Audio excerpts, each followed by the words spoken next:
సుభాషితాలు. కొంగ మరియు పీత.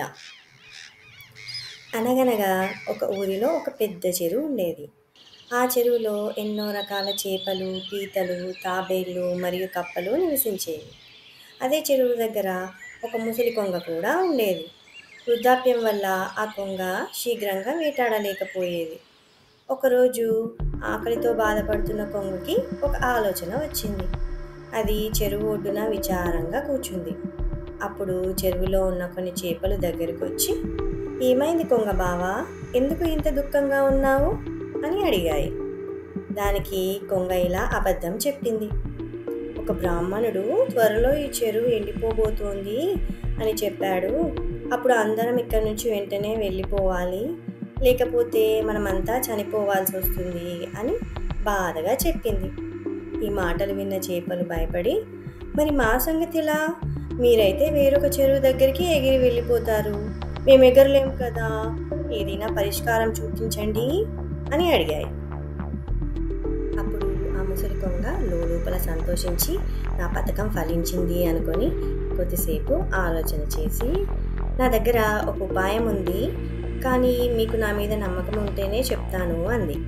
అప్పుడు చేపలు, "మీరు మాత్రమే మమ్మల్ని ఈ ఆపద నుంచి కాపాడగలరు, మీరు మాకు సాయం చేయండి" అని ప్రాధేయపడ్డారు. అప్పుడు ఆ కొంగ, "మీరు ఇంతలా ప్రాధేయపడుతున్నారు కాబట్టి నేను మీకు సహాయం చేస్తాను. నేను మిమ్మల్ని ఒక్కొక్కరిని పక్కనే ఉన్న ఒక పెద్ద చెరువుకి తీసుకెళ్తాను, అక్కడ మీరు సురక్షితంగా ఉండగలరు అని చెప్పింది. అందుకు చేపలు ఆనందంగా అంగీకరించాయి. అప్పటి నుంచి ప్రతిరోజు ఆ ముసలి కొంగ 1-2 చేపలని తన పొడవైన ముక్కులో పెట్టుకొని వేరే కొత్త చెరువు దగ్గరికి తీసుకెళ్తాను అని చెప్పి తీసుకెళ్ళిపోయేది. కానీ నిజానికి ఆ కొంగ కొత్త చెరువుకి తీసుకెళ్లకుండా వాటిని ఒక కొండ మీద పడేసి తినేసేది. ఒకరోజు ఆ చెరువులో ఉన్న ఒక తెలివైన పీతకి ఆ ముసలి కొంగ మీద ఎందుకో అనుమానం వచ్చింది. అసలు నిజమేంటో తెలుసుకోవాలి అని అనుకుంది. వెంటనే కొంగ దగ్గరికి వెళ్ళి, కొంగ బావా, నన్ను కూడా కొత్త చెరువుకి తీసుకెళ్ళవా అని అడిగింది. అప్పుడు కొంగ, రోజు చేపలను తిని బోర్ కొట్టింది, ఇవాళ పీతని తిందాము అనుకుని, "సరే, నిన్ను కూడా తీసుకెళ్తాను మిత్రమా" అని అంగీకరించింది. పీత తెలివిగా ఆలోచించి ఆ కొంగ ముక్కుని కాకుండా మెడను గట్టిగా పట్టుకొని వెళ్ళింది. కొంత దూరం వెళ్ళిన తర్వాత పీతకి కొండపై విసిరేసిన చేపల ఎముకలు కనిపించాయి. అవి చూడగానే పీతకి ఈ కొంగనే ఆ చేపల్ని చంపి తినేసిందని అర్థమైపోయింది. వెంటనే అది కొంగని ప్రశ్నించింది. "నీవు మమ్మల్ని రక్షించట్లేదు కదా, తినేస్తున్నావు కదా" అంది. కొంగ వెంటనే కంగారు పడి పీతని కింద పడేయాలని ప్రయత్నించింది. కానీ పీత తన గట్టి పట్టు పెంచి, "నన్ను మోసగించలేవు" అంటూ కొంగ గొంతుని తన దృఢమైన చేతులతో నలిపేసింది. కొంగ అక్కడికక్కడే చనిపోయింది.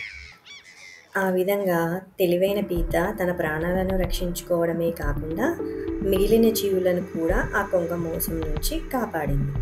తర్వాత కొంగ చేసిన మోసం గురించి మిగిలిన చేపలకి వివరించింది. అప్పుడు ఆ చేపలన్నీ చాలా ఆశ్చర్యపోయాయి.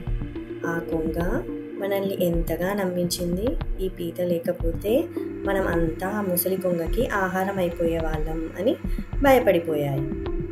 ఈ కథలో నీతి: ఒకరిని అంత సులువుగా నమ్మి మోసపోవద్దు. మోసగాళ్ళ తీయని మాటల వెనుక ఉన్న రహస్యాన్ని గుర్తించగలగాలి. తెలివిగా ఆలోచిస్తే ఎలాంటి ప్రమాదాన్నైనా తప్పించుకోవచ్చు. మీరు కూడా ఈ కథలో ఉన్న తెలివైన పీతలాగా తెలివిగా ఆలోచించి మోసాల నుంచి బయటపడాలి అని కోరుకుంటూ, ఈ కథ మీకు నచ్చినట్టయితే లైక్ చేయండి, సబ్స్క్రైబ్ చేయండి మరియు కామెంట్స్ కూడా ఇవ్వండి. ఇలాంటి మరిన్ని ఇంట్రెస్టింగ్ వీడియోస్ కోసం సబ్స్క్రైబ్ చేయండి మా సుభాషితాలు ఛానల్ని. ఇదే కథ మీరు హిందీ మరియు ఇంగ్లీష్లో వినాలనుకుంటే సబ్స్క్రైబ్ చేయండి మా ఇంకొక ఛానల్ ద వైస్ టేల్స్ని.